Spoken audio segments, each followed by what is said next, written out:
নমস্কাৰ সকলোকে স্বাগতম জনাইছোঁ আৰু আজি ৰাতিপুৱাই ভিডিঅ' কৰিছোঁ 6:30মান বজাত উঠিলোঁ দেই উঠি মই মুখ চুখ ধুই আহিলোঁ এপিনে আমাৰ বেটা বাপেকৰ লগত শুই আছে পুৰা টোপনিত গম নাপায় নাক বজাই আছে তথাপিতো শুই আছে আৰু সকলোকে স্বাগতম জনাইছোঁ মোৰ অন্য এটি ভিডিঅ'লৈ আশা কৰোঁ আপোনালোক ভালেই আছে আৰু ভিডিঅ'টো আজি সম্পূৰ্ণকৈ শেষলৈকে চাব যিহেতু আজি আমাৰ ধুন মানুহ বাজলৈ ওলোৱা হ'ব পাপা গা ধুই আছে ন হয়নে পাপা গা ধুলে আমি একদম ঠাণ্ডা যেনেকুৱা ন বাহিৰত কুঁৱলী আমি হিটাৰলৈকে গা ধুব লগা হৈছে ন ফুল এটা দিব লাগিব নি ছাইডত গা ধুইছে ন আমাৰ ধুন বেটা আমি বাজলৈ ওলাম হয়নে নো গা ধুইছোঁ বুলি মা ধুন হ'বলৈ আছোঁৱেই ফুটা দি দিম ৰ'বা ছাইড গা ধুই আহিলোঁ এইবেলি আজি যিহেতু বাজলৈ ওলাম ন বাজলৈ উলিওৱা নিয়ম সেই মা ধুন মানুহ শুই আছে হৈ গ'ল হে মা কি তুলখন লৈ যাব লাগিব সেইজনী মা গৈ বাজলৈ উলিওৱা নিয়ম কৰিব বোলো হ'লে মোৰ আজি 11 দিনত ওলাম 9 দিনতে নাৰী কৰিলে ন খালি দেৰি হ'ল কাৰণে সেইদিনা ওলোৱা নহ'লে একদম ভালকৈ কাপোৰ লৈ কাপোৰ এটা পিন্ধাই হেৰি কৰি দিছোঁ বাকী নিয়মখিনি চাই থাকিব ন এতিয়া বহিবলৈ তুমি তলতো বহিব নোৱাৰিবা তুলখন লাগিব তুল সৰু তুলখনত বহি পাৰিবা এই গাফালে মেট্ৰেছখন ৰ'দত দিলে হ'বলা সৰুখনত নোৱাৰিম মা চাই থাকিব বাকী নিয়মখিনি বাহিৰতে যাম এতিয়া সৌযোৰ পিন্ধি থৈছোঁ চেলেংখন দিয়া আমাৰ আৰু আমাৰ বেটা মানুহ কোচতে লৈ পিনি মাকে নিব লাগে বোলে সেইকাৰণে মোৰ কোচতে মই যেন তেনে আনিছোঁ লৈছোঁ বাৰু তেনেকৈ বেছি দূৰ মানে খোজকাঢ়ি পিনি তাক কোচত লৈ পিনি যোৱা নাই মানে আজি প্ৰথমবাৰ ওলাই আহিছোঁ সম্পূৰ্ণ 11 দিনৰ পিছত নাৰী আচলতে 9 দিনতে হৈছিলে কিন্তু 11 দিনত নিয়ম কৰা হৈছিলে 9 দিনৰ ৰাতিপুৱা অকণমান দেৰি হৈছিলে কাৰণে মানে আৰু 10 দিনত উলিয়াব নাপায় হেনো বোলে জোৰ বাৰত বিজুৰ বাৰত উলিয়াই সেইকাৰণে 11 দিনত উলিওৱা হৈছে আজি 11 দিনৰ মূৰত বাহিৰৰ চোতালত গছকিছোঁ দেই আৰু মই যে ক'ম তলত বহিব নোৱাৰোঁ জানেই তলত পটককৈ বহিবলৈ অসুবিধা হয় সেইকাৰণে টুল এখনত বহিব লগা হৈছে আৰু কি হয় বহিব পাৰিলেও মানে সেইটো ভয় থাকে ন আৰুতো নোৱাৰে সেইটো সম্ভৱ নহয়েই মানে তলত বহাটো পটককৈ সেইকাৰণে টুলখনতে বহিছোঁ বাকী নিয়মখিনি চাই লগতে সেয়া কৰি দিম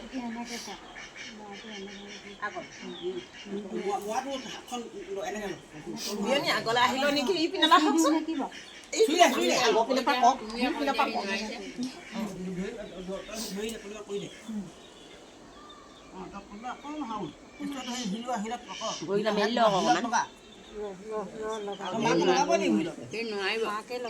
বাপেকে লগাই দে একো নাই নোৱাৰিব ন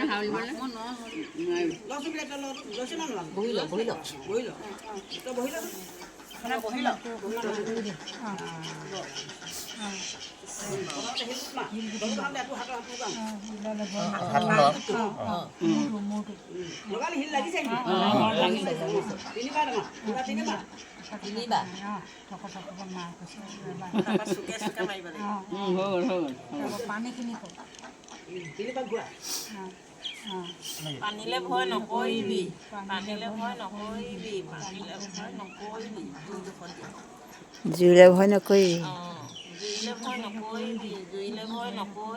জুইলে ভয় নকৰিবি তাৰপৰা সেইকেইটা অঁতৰাই দি কিনে কিনাৰত খুন্দিব লাগিব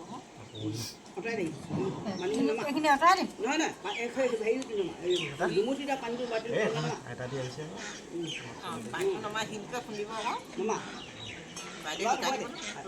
তাক খুৱাই দিয়া ধুৱাই দিব ঘটক ঘটক মাৰি দিওঁ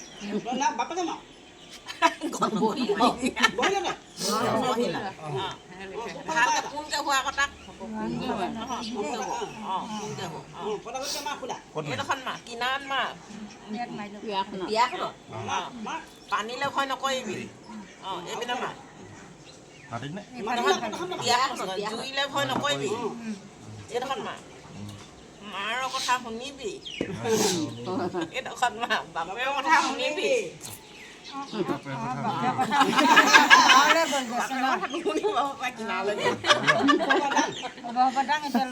বুঢ়ীমাৰ কথা আৰু এবাৰ বুঢ়ীমাৰ কথা শুনিবি বুলি কৈ দিওঁ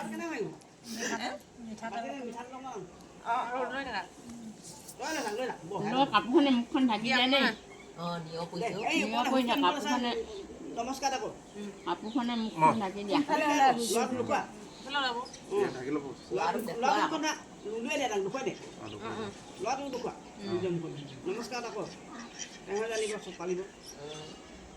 আজিয়ে পাই লিখিব ন চিত্ৰলে খাই দুখ লিখে সুখ লিখে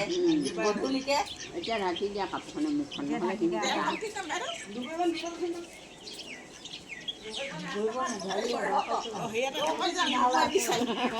দুবৈবন বিচাৰি গৈছে কামখিনি কৰা হৈ গ'ল আৰু মানে 12টা বজাৰ আগত ভাগি গ'ল আৰু 12টা বজাৰ আগতে হ'ব লাগে বুলি কয় নাই আৰু মুনুক এইখিনিতে শুৱাই দিলোঁ ধুনমানুক আৰু মইতো একো খোৱা নাছিলোঁ ৰাতিপুৱাৰ পৰা চাহ অকণমান খাইছিলোঁ লাল চাহ আৰু বিস্কুট এতিয়া মায়ে খিচিৰি দিছে যিহেতু মই খিচিৰিয়ে খাই আছোঁ মিক্স কৰি খোৱা হৈছে এদিন খাইছোঁ খিচিৰি এদিন খাইছোঁ কোমলকৈ বগা ভাত তেনেকৈ খাইছোঁ আৰু মাংস খাইছোঁ যদিও তেল নিদিয়াকৈ একদম বইল কৰি তেনেকৈ খাইছোঁ ডক্টৰে খাব পাৰিব বুলি কৈ আছে কিন্তু বাছি খোৱাটো নিজৰ কাৰণে ভাল নহয় জানো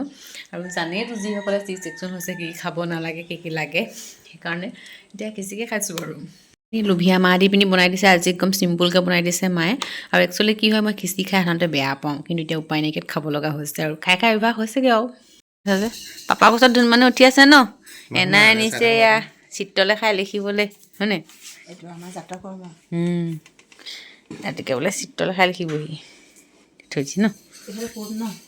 সেইফালে বুইনো দিনো হাঁহ পাইছানে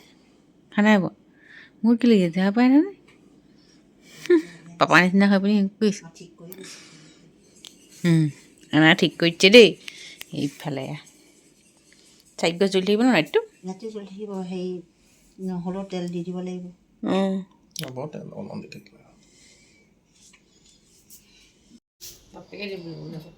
ধনলে চবেই খুৱাই দিয়ে অকণ অকণ অমিত হয়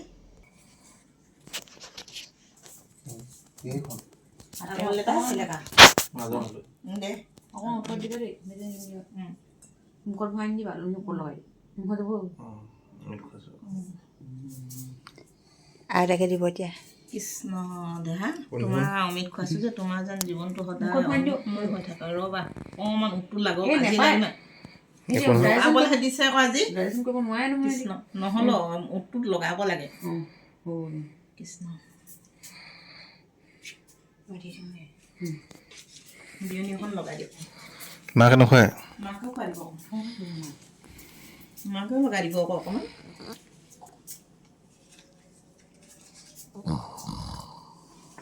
আমাৰ কৃষ্ণৰ পানীটো অমিত দিছোঁ আজিৰ পৰা তুমি অমিত ল'বা মুখত দেই আপুনি ওপৰত দিওঁ সদায় অমিত মই গুচাব মানে বেটটো চলাই নিদিওঁ দিয়া ওচৰলৈ মায়ে খোৱাব এতিয়া মাজে আঙুলিটো ল'ব লাগে এইটোৱে ফুটলোৱা যে এইটোৱে দিয়া ফুট লোৱা যে অঁ এইটো অমিত দিছোঁ দেই আৰু বাটালে আৰু তিনিবাৰ কৰি দিয়া দেই হৈ গ'ল এই নিয়মটোহে তেওঁ কভাৰ হৈ গ'ল কভাৰ কৰি এতিয়া হৈ গ'ল আৰু আমাৰ ধুনমানুহ নাই উঠটোত লগাবলৈ দিছে আৰু